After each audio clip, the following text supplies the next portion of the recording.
अब हम देखते हैं निगमन प्रणाली के दोष। इससे पहले मैंने अभी आपको निगमन प्रणाली पढ़ाई थी, तो हमने देखा निगमन प्रणाली में हम किस प्रकार कहाँ से कहाँ तक पहुँच गए। सामान्य सत्य से हमने एक विशेष सत्य जो है उसकी खोज करने की कोशिश की, लेकिन निगमन प्रणाली में अपने आप में कुछ दोष थे। तो सबसे पहले हम निगमन प्रणाली की मैंने आपको इम्पोर्टेंस बता दी, निगमन प्रणाली क्या थी वो बता दी। अब हम देखते हैं कि एटलीस्ट इस पद्धति के अकॉर्डिंग इकोनॉमिक्स की स्टडी करने में क्या क्या प्रॉब्लम्स है या क्या डिफेक्टिवनेस है, तो इसको क्रिटिसाइज किया गया है। तो हम देखते हैं निगमन प्रणाली के दोष। तो उसमें सबसे पहला है निष्कर्ष।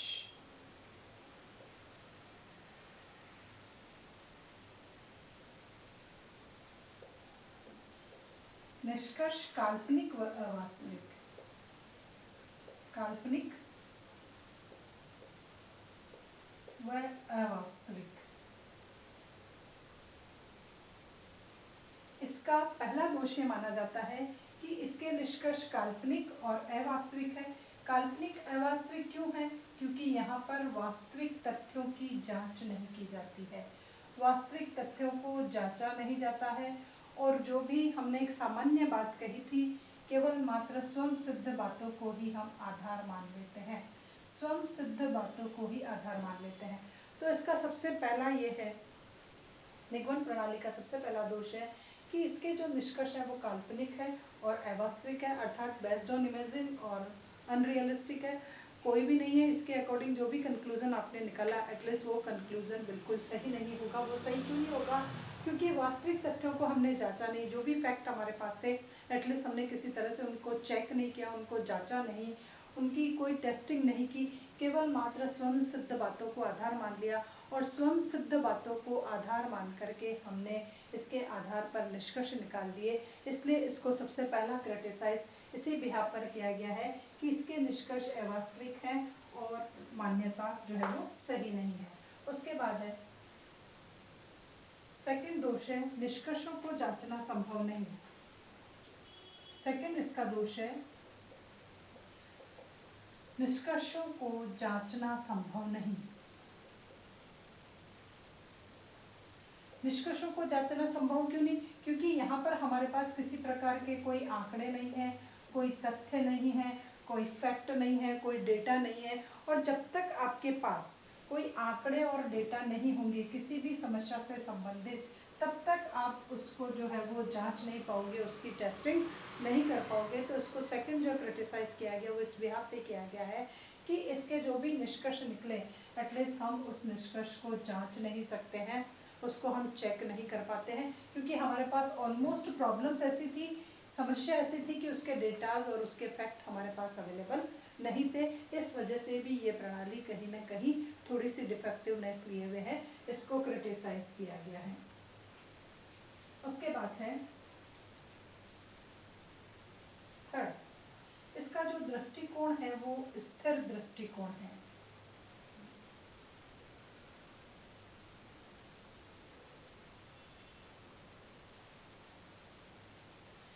इसका दृष्टिकोण एक स्टैटिक ओपिनियन को लेकर के करती है कि ठीक है ये बात जनरल है और वो बात स्पेशल रह करके आ गई, जबकि रिसेंट टाइम में सब कुछ डायनेमिक है।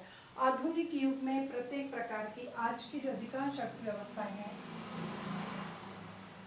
आज की अधिकांश अर्थव्यवस्थाएं भी परिवर्तनशील है।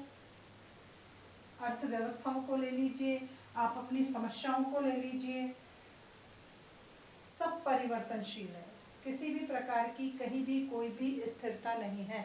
तो ये जो एक स्टैटिक बात कहता है वो गलत है, क्योंकि रिसेंट टाइम में हर जगह की इकोनॉमिक में डायनेमिक चेंज हो रहे हैं, प्रॉब्लम्स चेंज हो रही है, सब कुछ चेंज हो रहा है। तो जब सब कुछ परिवर्तन हो रहा है, तो इस परिवर्तनशील अर्थव्यवस्था में आप एक स्थिर आधार पर अगर निष्कर्ष देते हो, तो वो सारे के सारे निष्कर्ष आपके गलत आ जाएंगे, क्योंकि डायनेमिक सिचुएशन है और आप स्टैटिक ओपिनियन को लेकर के रिसर्च कर रहे हो, प्रॉब्लम को सॉल्व कर रहे हो, तो वो गलत है। क्योंकि आधुनिक युग की अर्थव्यवस्थाएं जो है वो परिवर्तनशील अर्थव्यवस्था है, और परिवर्तनशील अर्थव्यवस्था इस प्रकार के दृष्टिकोण में खड़े नहीं उतरती है। उसके बाद है निष्कर्षों में सर्वव्यापकता का अभाव। नेक्स्ट इसको क्रिटिसाइज किया गया है कि इसके जो भी निष्कर्ष हैं, निष्कर्षों में सर्वव्यापकता का अभाव, सर्वव्यापकता का अभाव। इट मीन्स जैसा इससे पहले कहा कि हर देश, हर कंडीशन, हर परिस्थिति में ये जो है इसके निष्कर्ष सही निकलेंगे, तो प्राय ऐसा नहीं हो पा रहा है, क्योंकि आज के ज़माने में आर्थिक दशाएं,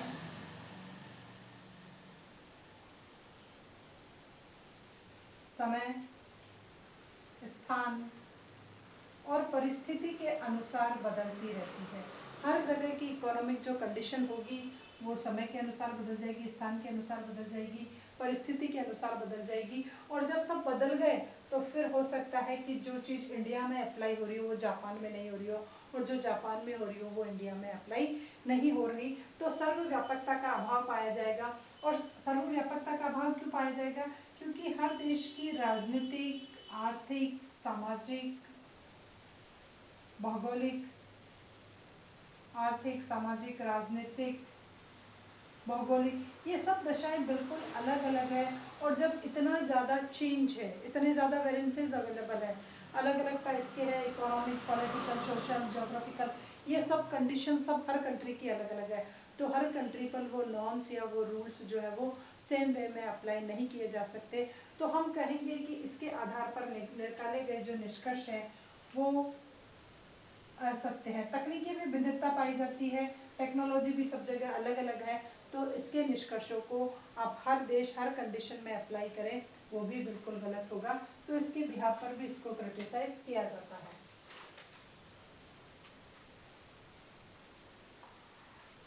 उसके बाद आता है सभी आर्थिक समस्याओं का समाधान नहीं। सभी आर्थिक समस्याओं के समाधान में अनुपयुक्त, समस्याओं के समाधान में अनुपयुक्त। क्योंकि जैसे हमारी कुछ समस्याएं होती हैं, आर्थिक नियोजन को ले लीजिए आप, आर्थिक नियोजन, रोजगार, विषमता, ये कुछ इस प्रकार की समस्याएं हैं कि इन समस्याओं का जो विश्लेषण है वो हम इसके आधार पर नहीं कर पाएंगे। तो ये इसको अंतिम क्रिटिसाइज किया गया है, इसकी अंतिम आलोचना है, ये अंतिम दोष है इस मेथड का कि सभी आर्थिक समस्याओं का समाधान हम जो है वो निगमन प्रणाली के द्वारा नहीं कर सकते हैं। क्योंकि कुछ पर्टिकुलर प्रॉब्लम्स ऐसी होती है जिनके डेटास कलेक्ट करेंगे, जिनको परसेंटेज में शो करेंगे, जिनको कहीं ना कहीं बताओगे आप मैथमेटिकल कैलकुलेशन में, तभी जाकर के संभव हो पाएगा। तो आर्थिक नियोजन बनाना हो, आपको रोजगार लाना हो, विषमता लाना हो, तो इस प्रकार के सेक्टर में ये प्रोसेस जो है वो हमारी सफल नहीं हो सकती। तो निगमन प्रणाली परंपरागत अर्थशास्त्रियों की देन थी, बहुत ईजी थी, स्टार्टिंग के टाइम पीरियड में यही चली। उसके बाद जैसे जैसे इनोवेटिव आइडियाज आते गए, नए नए अर्थशास्त्री आते गए, अनेक प्रकार की दूसरी प्रणालियाँ आ गई।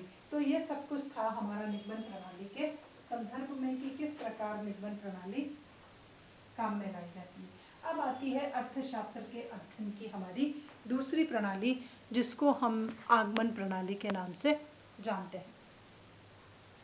ये अर्थशास्त्र के अध्ययन की दूसरी प्रणाली है आगमन प्रणाली, और ये बिल्कुल निगमन के एकदम रिवर्स है। इसमें जहां हम पहुंचे थे इसमें वहां से हम शुरू होते हैं।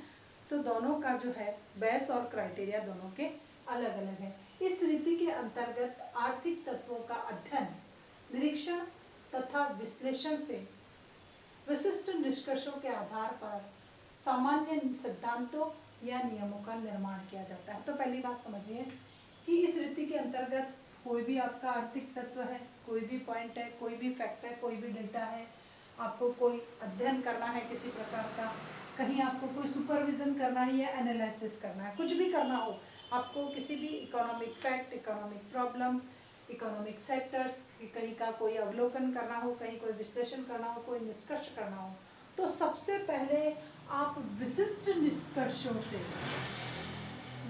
निष्कर्षों के आधार पर आप यहाँ पर सामान्य निष्कर्षों तक पहुंचोगे। पहली बात, किसी भी आप विशिष्ट निष्कर्ष के आधार पर, एक जनरल जो है कंक्लूजन उस पर आओगे और फिर सिद्धांतों और नियमों का निर्माण करोगे। इट मीन्स आपके पास में एक स्पेशल जो था वो ऑलरेडी पहले से था, उससे आप एक जनरल पॉइंट ऑफ व्यू की तरफ आए और फिर आकर के अपने सिद्धांतों और नीतियों का निर्माण किया जाता है। तो ऐसी विधि को हम आगमन प्रणाली के नाम से जानते हैं, जहां पर स्पेशल से जनरल की ओर आता हो, फिर एनालिसिस करते हो, फिर सुपरविजन करते हो, फिर आप पूरी आपकी इकोनॉमिक की पूरी रिसर्च करते हो, वो मेथड आता है। तो पहले अनेक विशिष्ट घटनाओं के, यहाँ पर क्या किया जाएगा, पहले अनेक विशिष्ट घटनाओं के वास्तविक तथ्यों का अवलोकन किया जाएगा। अनेक प्रकार की आपकी कोई स्पेशल कैटेगरी की कोई घटना घटित हो गई, उसके अपने रियल फैक्ट लिए, उसके वास्तविक तथ्यों का आपने अवलोकन किया और अध्ययन किया,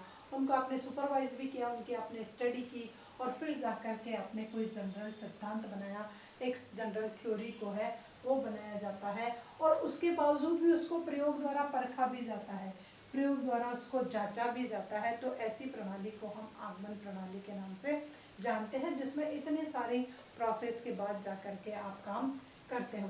तो ये पूरी की पूरी आगमन प्रणाली कहलाती है। आगमन प्रणाली में आपके पास एक स्पेशल फैक्ट होता है, उसके बाद जाकर के आप एक जनरल फैक्ट की ओर आते हो। तो यहाँ पर एक कीन्स का बहुत इंपॉर्टेंट जो है एग्जाम्पल है वो मैं आपको बताना चाहती हूँ कि कीन्स ने क्या कहा है। तो कीन्स के अनुसार कहा है कि जैसे कीन्स ने एक एग्जाम्पल दिया है कि जैसे हम पानी में पत्थर फेंकते हैं, जैसे हम पानी में कंकर डालते हैं, आपने पानी में कंकर डाला और कंकर डूब गया, कंकर क्या हो गया, डूब गया। कीन्स ने कहा हमने पानी में कंकर डाला और कंकर डूब गया, मैंने पहला कंकर डाला डूब गया, मैंने दूसरा कंकर डाला डूब गया, मैंने तीसरा डाला और डूब गया। क्या हुआ, पानी में कंकर डाला और कंकर डूब गया, पहला कंकर डाला डूब गया, दूसरा कंकर डाला डूब गया, तीसरा कंकर डाला डूब गया। तो मेरा एक सामान्य निष्कर्ष निकला।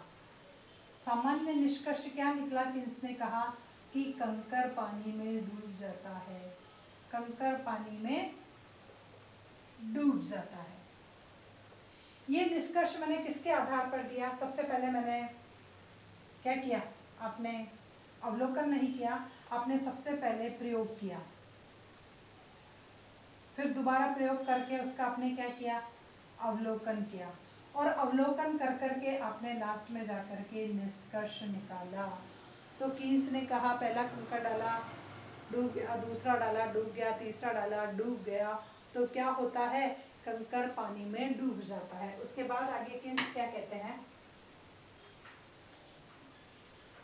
यहाँ आपने प्रयोग, अवलोकन और निष्कर्ष उसके आधार पर पता लगा लिया कि कंकर पानी में डूब जाता है। अब यहाँ पर फिर कीन्स ने कहा कि उसी प्रकार आर्थिक क्षेत्र में क्या होगा,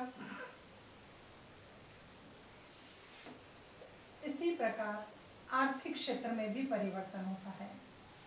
आर्थिक क्षेत्र में राम, श्याम, मोहन, सीता, राम, श्याम, मोहन, सीता, आप किसी भी प्रकार के कितने भी नाम लेते हो, आदि सभी क्या करते हैं, आदि सभी कम दाम पर अधिक वस्तु खरीदते हैं, कम दाम पर अधिक वस्तु, अधिक मजदूरी पर, अधिक मजदूरी पर अधिक काम, अधिक काम,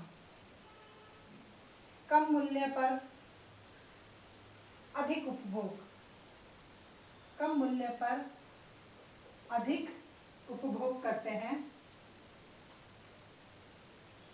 तो ये सब क्या होता है, इनके व्यक्तिगत निष्कर्षों के आधार पर, इनके व्यक्तिगत निष्कर्षों के आधार पर कुछ आर्थिक निष्कर्ष निकाले जाते हैं, आर्थिक निष्कर्ष निकाले जाते हैं। अब वापस कीन्स ने पहले एक जनरल बात बोली, फिर उसके बाद कीन्स ने कहा कि आर्थिक क्षेत्र में सेम वैसा ही होता है, राम, श्याम, सीता, मोहन, गहन, कुछ भी है, किसी के भी नाम ले लीजिए, ये सभी क्या करते हैं, कम दाम पर अधिक वस्तुएं खरीदते हैं। प्राइस गिर गए तो आप ज़्यादा परचेजिंग करने लग जाते हो, अधिक मजदूरी मिलती है तो आप अधिक काम करते हो और कम मूल्य पर आप अधिक उपभोग करने लग जाते हो। तो इन व्यक्तिगत निष्कर्षों के आधार पर कुछ आर्थिक निष्कर्ष निकाले जाते हैं कि क्या रिलेशनशिप है, कि there is a inverse relationship between increase in the price and decrease in the commodity, increase in wages and working productivity and जो भी कुछ है आपका कि प्राइस एंड कंजम्पशन, उसमें क्या रिलेशनशिप है।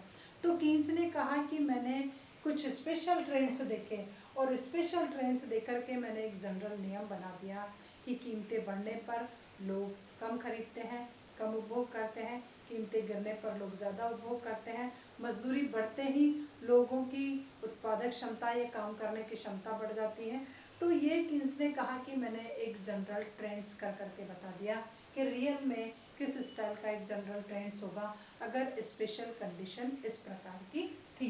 तो ये पूरा जो था वो आगमन प्रणाली के बारे में बताया गया था। अब आगमन प्रणाली के बारे में हमारे अर्थशास्त्र में बहुत सारे नियम जो है वो प्रतिपादित किए गए हैं। जैसे माल्थस का जनसंख्या सिद्धांत आपने सबने पढ़ा होगा, माल्थस का जनसंख्या सिद्धांत। तो माल्थस का जो सिद्धांत था वो पूरा आगमन प्रणाली पर आधारित था। उसके बाद आपने एंजल का एक उपभोग सिद्धांत भी पढ़ा होगा। तो एंजल का उपभोग सिद्धांत भी जो था वो भी इसी प्रणाली पर आधारित था। और मांग का नियम तो सर्वव्यापकता लिए हुए है, मांग का नियम तो हर जगह इसी पर आधारित है। तो हम कह सकते हैं कि आगमन प्रणाली वास्तविक आर्थिक घटनाओं व तथ्यों का सापेक्षिकता के साथ अध्ययन करती है। आगमन प्रणाली क्या करती है, जो भी आपके वास्तविक आर्थिक घटनाएं, आर्थिक जगत में जिस प्रकार की भी कोई घटनाएं घटित होती है तो वास्तविक आर्थिक घटनाओं और तथ्यों की सापेक्षिकता का अध्ययन करती है, तथ्यों की सापेक्षिकता का अध्ययन करती है। अब यहाँ पर ये बताया गया है कि कौन कौन से इसकी यूटिलिटी का, कौन कौन से लॉज ऑपरेट हुए गए हैं। तो आप सभी ने पढ़ा होगा माल्थस की जो population theory, it is based on आगमन प्रणाली, ऐसी मेथड्स पर है, डिडक्टिव इंडक्टिव मेथड्स पर आधारित है। एंजल का उपभोग मांग वक्र है जो कहीं कहीं किसी इकोनॉमिक्स की बुक में देखने को मिलता है, तो वो भी इसी पर है। मांग का नियम है वो भी इसी पर आधारित है। तो बहुत सारे नियम इसको आधारित किए गए हैं। अब हम कहेंगे कि आगमन प्रणाली रियल में एक इकोनॉमिक्स की स्टडी का या आर्थिक समस्याओं के समाधान की एक इम्पोर्टेंट और पावरफुल जो है वो पॉलिसी है। इसके आधार पर हम वास्तविक आर्थिक घटनाओं एवं तथ्यों की सापेक्षिकता कर करके उनकी परिवर्तनशील होने की स्थिति में भी अध्ययन कर सकते हैं एवं परिवर्तनशील होने की स्थिति में भी उनका परिवर्तनशील होने की स्थिति में भी उनका अध्ययन किया जा सकता है। यहाँ पर कि अगर आप में परिवर्तन हो गई तो परिवर्तन पर आधारित होने के कारण भी उनका अध्ययन किया जा सकता है। और अनेक प्रकार के नियमों का प्रतिपादन जो है इस प्रणाली के आधार पर अर्थशास्त्र में हो चुका है। तो ये सारे इसके इम्पोर्टेंट पॉइंट्स को बताते हैं कि इसने अनेक प्रकार के नियम जो है वो प्रतिपादित किए। इसकी इतनी अधिक इसकी लोकप्रियता जो है वो दिनों दिन बढ़ती जा रही है। रिसेंट टाइम में हर इकोनॉमी के द्वारा इसको अडॉप्ट किया जा रहा है अपनी इकोनॉमिक प्रॉब्लम को सॉल्व करने के लिए। तो हम कहेंगे कि ये जो है अर्थव्यवस्था के विभिन्न पहलुओं से संबंधित आपके जितने भी आंकड़े होते हैं, जितने भी डेटा होते हैं, जितने भी फैक्ट्स होते हैं उनको संकलित करती है, उनका नियमित रूप से अध्ययन कर सकती है। इस प्रोसेस के अकॉर्डिंग हम उनकी स्टडी कर सकते हैं और फिर आर्थिक समस्याओं के समाधान में हम इस प्रणाली का प्रयोग जो है वो आसानी से कर सकते हैं। तो इस लेक्चर में मैंने आपको बताया कि व्हाट आर द जो है क्रिटिसाइज के क्या पॉइंट्स थे डिडक्टिव हमारे मेथड्स के, और इंडक्टिव मेथड्स जो है एटलीस्ट वो कौन सी प्रणाली होती है।